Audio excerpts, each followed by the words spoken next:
Hello, folks. Pastor Noonan here. This is a little different uh, than we've ever done at our church, uh, and I just felt that I wanted to do this just for our people. Um, and I know there's a lot of concern and troubles out there.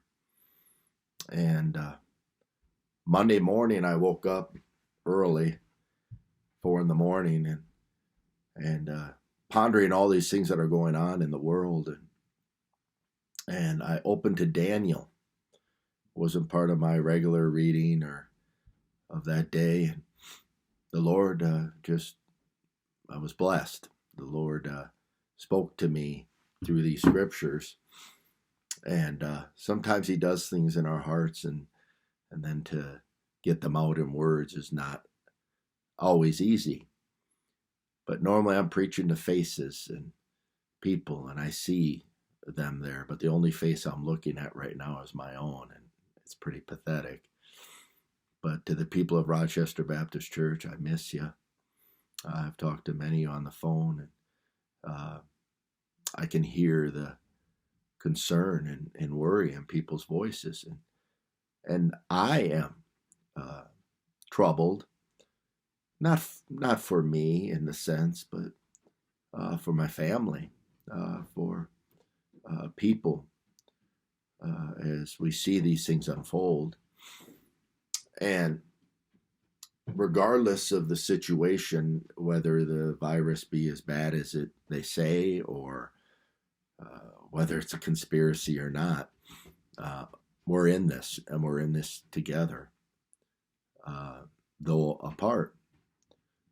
And I think I recall saying many times, if to like the young people, if you haven't experienced a burden or troubles in your life, you will.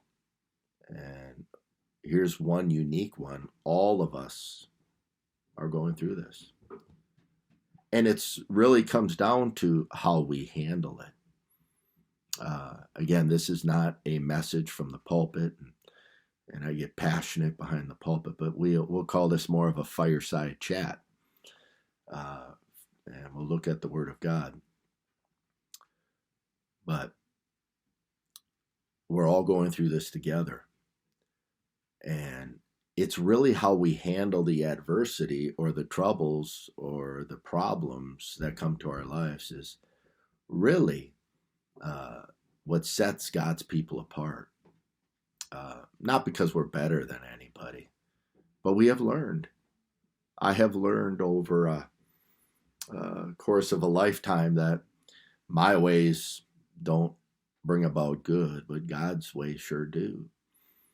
And as I read here in Daniel, and I opened up to Daniel Monday morning, early in the morning, and I read this scripture, and it's probably one of the more famous stories in Scripture. We got Daniel and his three friends, and how they handled the adversity that came to them. They were taken from their homeland, taken from Jerusalem.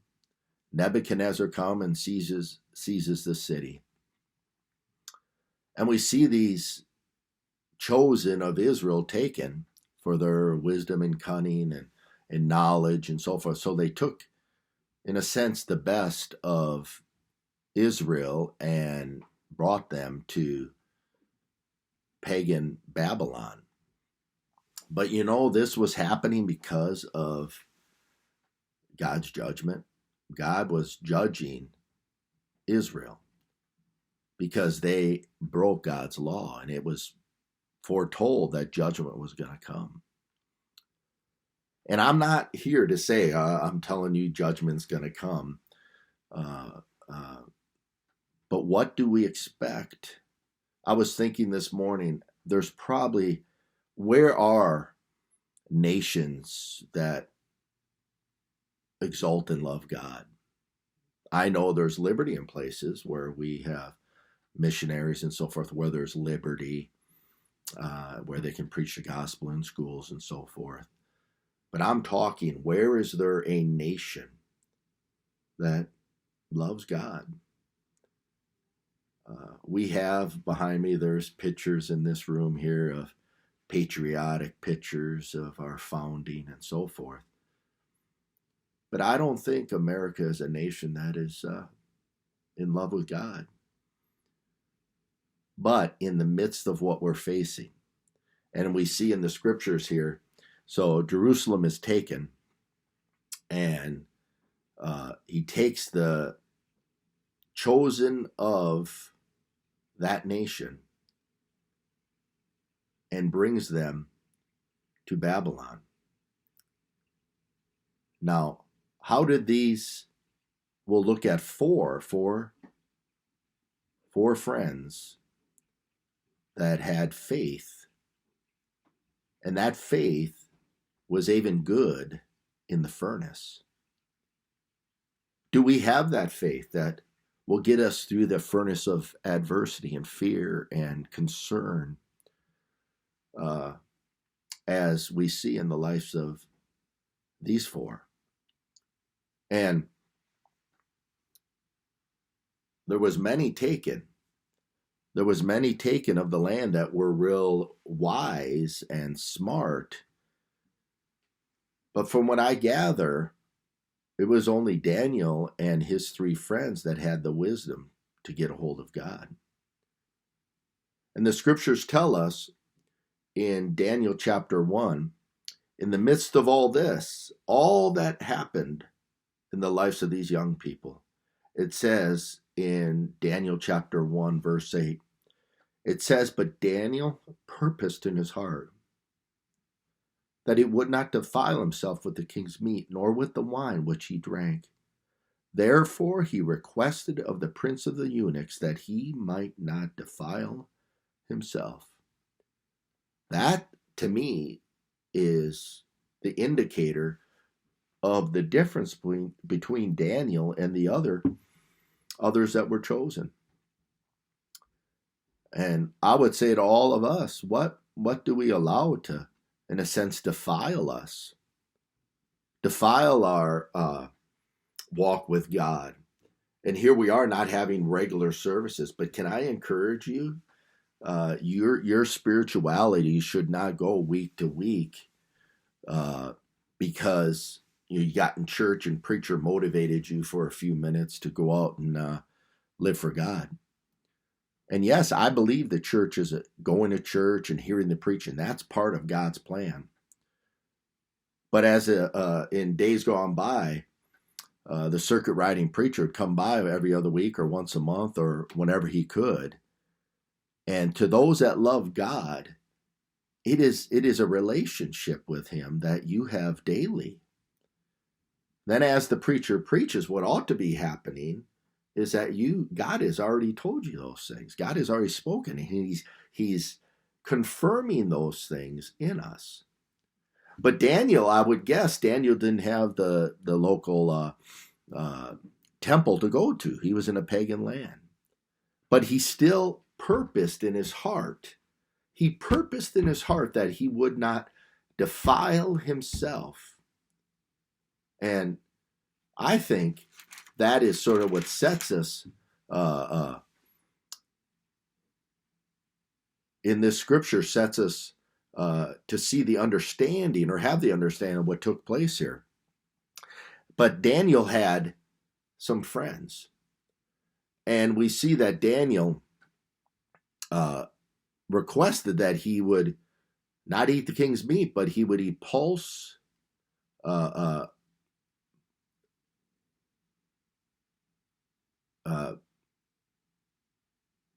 it says in verse 12 of chapter 1, "Prove thy servant, I beseech thee 10 days, and then give us pulse to eat and water to drink."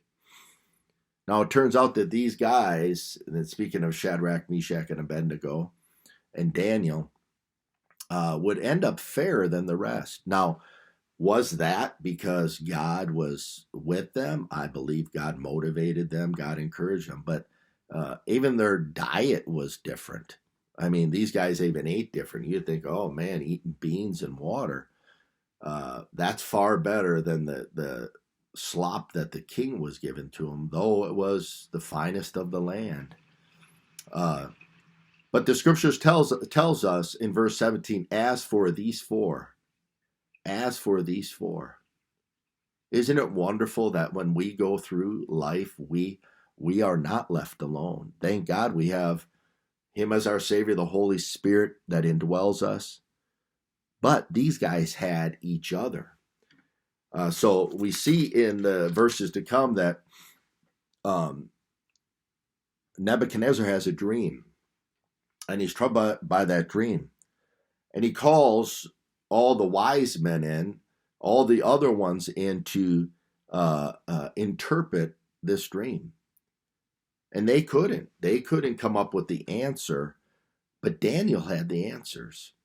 Now, when he came to the place of giving the king his answer, he was brought before the king, and the captain of the guard, because of the other ones, could not answer the question.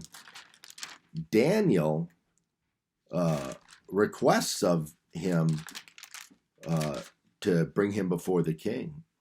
But Daniel goes into his friends, and he refers to them as his fellows. And he tells Shadrach, Meshach, and Abednego of the situation at hand. And he goes into them and he tells them what's going to happen. And that they were going to kill all the those that were brought in, the eunuchs and those that could not interpret. Well, that included Daniel, I think I turned off. I couldn't see my pretty face. It says, then Daniel answered answered with counsel and wisdom. And I'm not sure the pronouncing of this. Arach, the captain of the king's guard, which was gone forth to slay the wise men of Babylon. And he answered and said to Arach, the king's captain, why is this decree so hasty from the king? Then Arach made the thing known to Daniel. Then Daniel went in and desired of the king that he would give him time, that he would show the king the interpretation. Then Daniel went to his house and made the thing known to Hananiah, Mishael, and Azariah, his companions. So that's Shadrach, Meshach, and Abednego's new Babylonian names. And then it says that they would desire mercies of the God of heaven concerning this secret.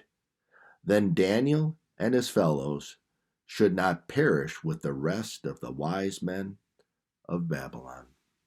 So, what made the difference in these fellows' life?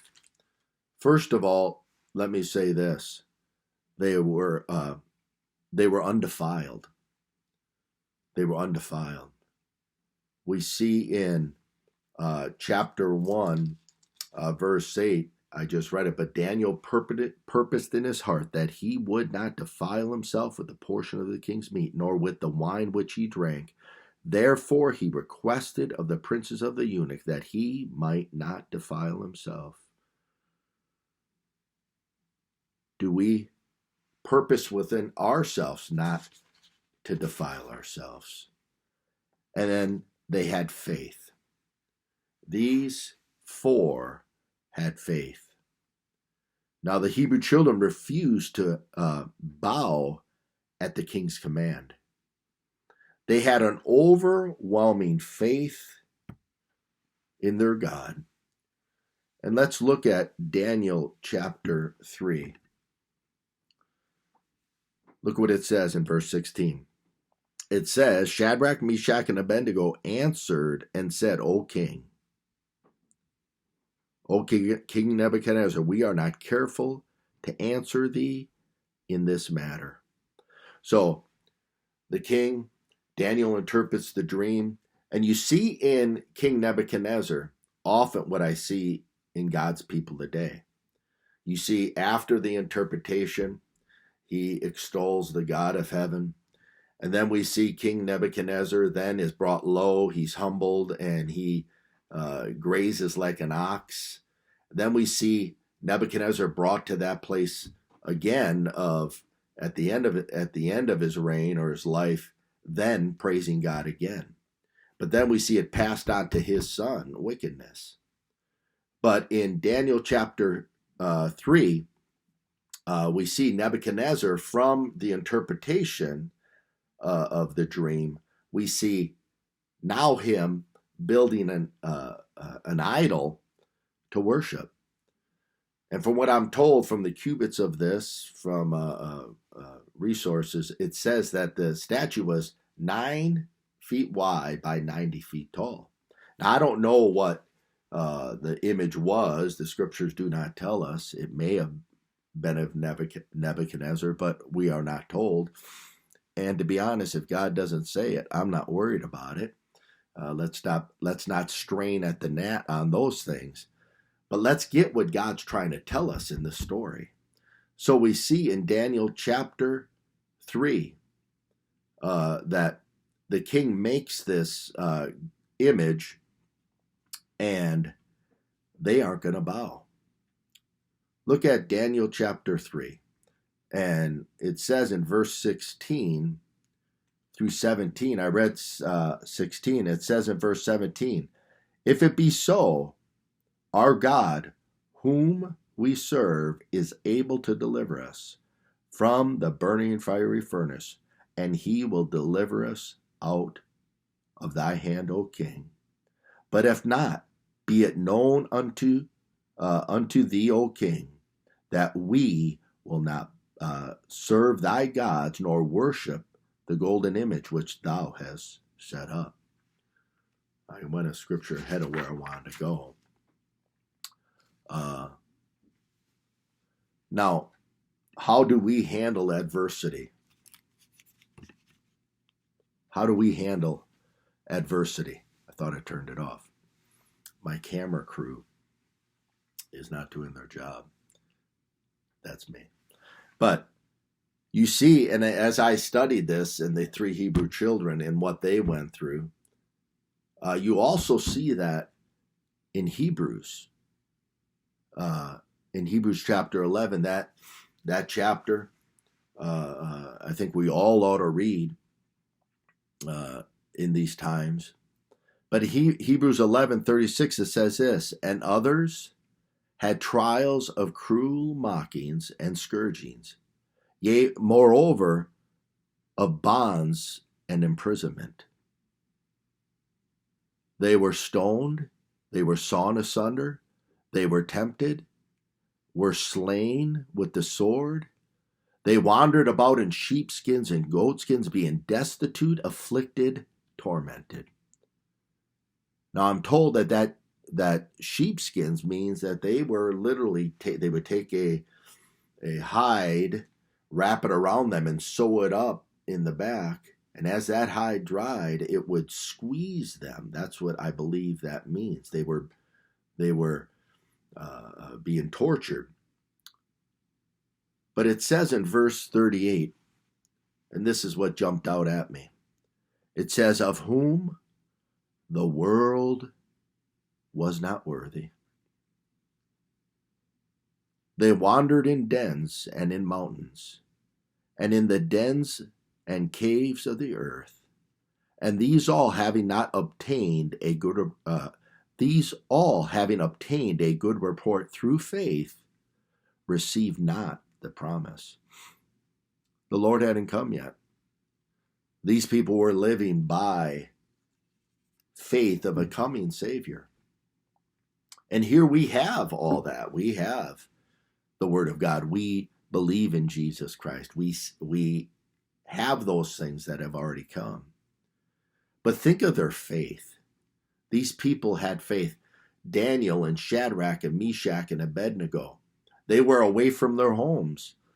They were on lockdown.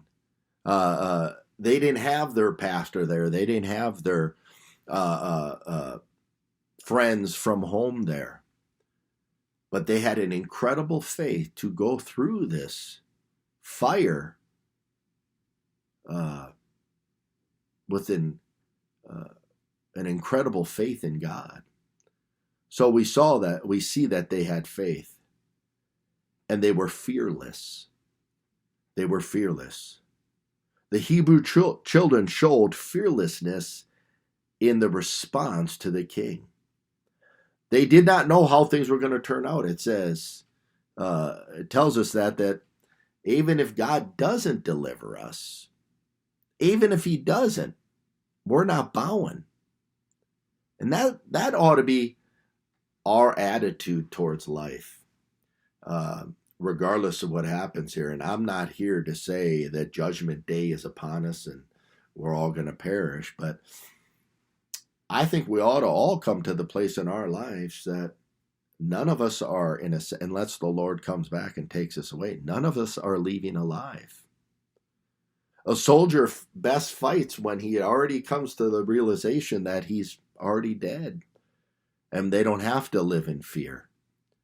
And we ought to come to that place. I am dead to the old self and I am alive in him. And through that, I can live fearless. That doesn't mean we live foolish, but fearless. I don't have to live in panic. Many I know would not listen if somebody said you ought to get prepared, trouble's coming. They didn't want to look fear in the face, but fear has come upon us. Now, how will we handle the situation? How will we handle these things? We ought to be fearless. They did not know how things would turn out. This is not some fairy tale. This is not Jack and the Beanstalk. This is not some Marvel Comics movie. This is a real story. Often we read these stories and think, wow, this is real. Some historians might say this is not it's a fairy tale. This is not a fairy tale. We see these men. I am sure that this happened. As sure as the sun rose this morning, these boys went through this. Now, if Shadrach, Meshach, and Abednego and Daniel, out of all those that were taken, if those four can stand out and live fearless, I think we can. Those in the speaking of in Hebrews, they didn't have the complete revelation of the coming Savior. They didn't have the Word of God that we do. Here we are living in the day we live in, all the conveniences we have. Often we have all these things, but do those things strengthen our faith? Does our iPhone strengthen our faith? Do all those conveniences bring us closer to God? I don't really know about that. I don't think so. These guys had a faith in God. Those people that gave their lives for the cause of Christ could live so amazingly, so vibrantly for their God. And here we are panicked. What did we think was going to happen to this world?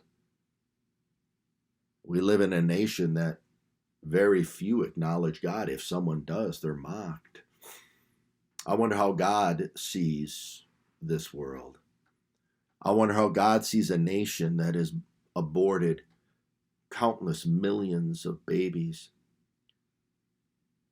What do you think God's going to do?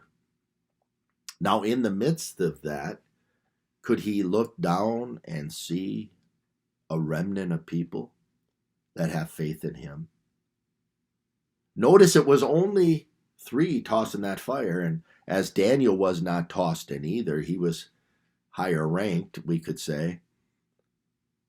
But we see these few did not bow the knee to this image. And the pressure was on them. It was brought before the king that when the music plays and the music and all those instruments would play, that everyone was to bow. And word comes to the king that these three boys, these three aren't bowing. So the scriptures tells us that Nebuchadnezzar came to them. Let me look here in Daniel chapter 3. Look at verse 16. It says, "But if not, be it known unto thee, O king, that we will not serve thy gods, nor worship the golden image which thou hast set up." Then was Nebuchadnezzar full of fury, and the form of his visage was changed against Shadrach, Meshach, and Abednego. Therefore he spake and commanded that they should heat the furnace 7 times more than it was wont to be heated. And he commanded the most mighty men that were in his army to bind Shadrach, Meshach, and Abednego and cast them into the burning, fiery furnace. Someone said this: to escape fear, you have to go through it, not around it. You have to go through it. And either you face this, you are going through this. We're going through a lot over this past year. With Nate, going through this fire. I didn't want that. I didn't want this to inconvenience my life. Nate didn't want that to happen, but it happened. And here we are, we're going through this. And I know kids that are looking to graduate from school. My daughter's looking on getting married this summer. We don't even know how those plans are going to work out. But I can say this: you have a God that is bigger than the situation. God knew all this was going to happen. And God wants to maybe teach us something. So we can't go around it. You can't go back, but we can go through it. The Psalms say in Psalm 56, verse 3, "With time I am afraid, I will trust in thee." There's a lot of people fearing, and that's a natural response. See, to fear ought to motivate us to do something. If there's a fire, fear would cause me to cower and to curl up and not do anything. But action in fear is what's needed. If the house is burning and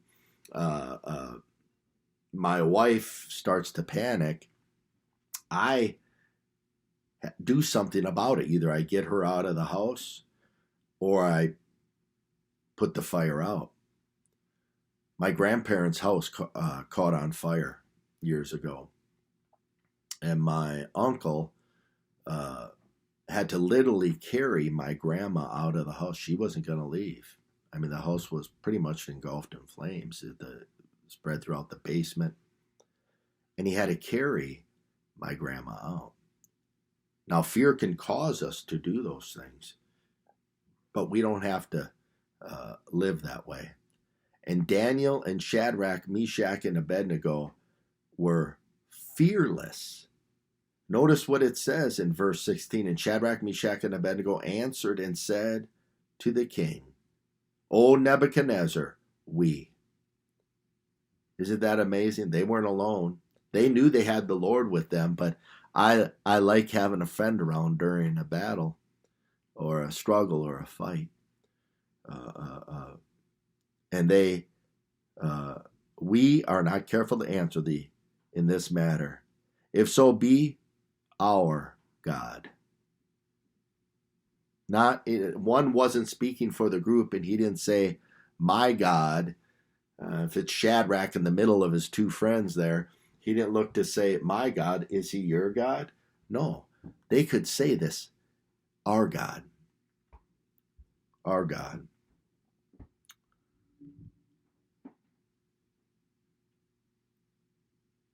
If it be so, our God whom we serve is able to deliver us from the burning fire furnace, and he will deliver us out of thy hand, O king. Now, that's what I want. I want to be delivered out of the fire. But look at what 18 says. This is the tough one. If not. If not. I've had to say, in the hospital with my son, as I lay there, and probably the hardest thing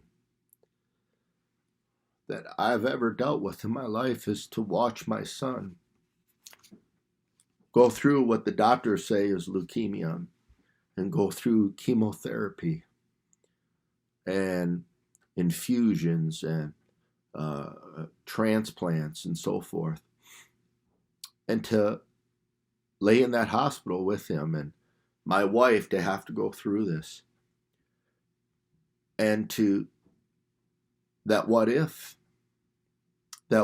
part of our faith. What if, God, he doesn't make it through this? See, I like the he will deliver us part, but it's the what if. And now I'm not saying this because I don't think we're going to make it through this.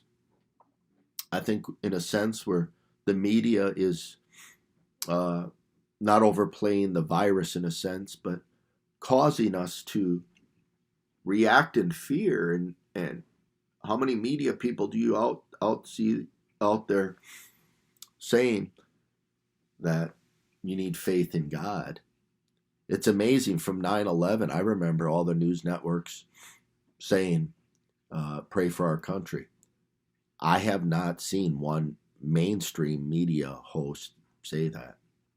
Now, I haven't looked at them all, but I haven't seen any of that. I've seen them bringing attacks and so forth upon our leadership of our country. He can't do anything right, according to them. But how's your if not faith? How's your faith that says, well, if this doesn't pan out right, if I don't get to go back to school, if I don't get to have the wedding I wanted, if I don't have the job I was going to do, if I can't go back to school and see my friends, how's your what if faith? And I was once young and life was before me, and playing high school football and looking to go to college to play. And my senior year, I blew my knee out. All my dreams came crashing down. So I know how that feels to have something snatched away from you. But this life is bigger than us. This life is bigger than the things we see before us. You were created by God, and God wants to use you. And I'm hoping and I'm praying that those things you want to see happen, I hope we get time. I want to see a grandbaby grow up. I want to see the young people of our church go on and live lives that bring honor and glory to God. But if not, can we look the trouble of this world and say, if not, we're still not bowing. If not, I'm not going to bow to the things of this world. But if not, be it known unto thee, O King, that we, there's that we again, they weren't alone. They weren't alone. I believe we as Rochester Baptist Church, this is to us. This isn't, I'm not preaching this to anybody else but to you. How about us? We. Can we say that? We will not serve thy gods, nor worship the golden image which thou hast set up. Why don't we have that kind of faith? And I miss you folks, I do. I love you. I had a great time praying last night with the fellas. And it's funny, we've been on lockdown, and to get out and actually pray with the men was awesome. But why don't we have this we kind of faith? This faith that says we can look to our left and our right. The ladies can say, I have sisters and brothers in Christ, that I'm not alone in this thing. I'd like to say I'd be able to stand alone. Yeah, I can stand alone. But it is sure an encouragement that we can go through this knowing that we are not alone on this earth. We know others around this globe love the Lord. And in the midst of all the rejection of God and a nation and nations that have forgotten God, can he find four? Can he find four that will say, we will not bow to the system. We will not bow to the world. We will not bow to the things of this world. We ought to bow. Oh, we ought to bow. We ought to bow to him. And as we went through, I was talking to a preacher last night, Saturday night after a men's prayer meeting. Preacher called me down in Louisiana. And he said this, we were talking, he had some, Brother Booth had heart surgery. And we were just talking, and I was sharing to him when Nate went through all this past year of his cancer treatments and so forth. It's amazing how small the things of earth become. And I'm thankful for that. I'm thankful that through that trial, that the things of life don't mean a whole lot. And I want you young people to hear me. I'm not talking about that life stinks. I would say this past summer, when Nate was in remission, we had the best summer ever. We'd go ride four-wheelers, and Nate would do things with a feeding tube in his nose, you remember? It wasn't that we don't enjoy life. It's really, what do we hold dear? And I know you young people are thinking, well, what's in it for me? Well, I want to tell you, there's a better life than living for self and pleasing self. Does that mean that Candace shouldn't want to get married? No. I'm not saying that those things are bad. But truly, what is it we love? Let's have that faith. Let's have that faith that the scriptures say this world is not worthy of. I love you. And I pray that God, I pray for you folks by name. Let's see God do something. Have a great day.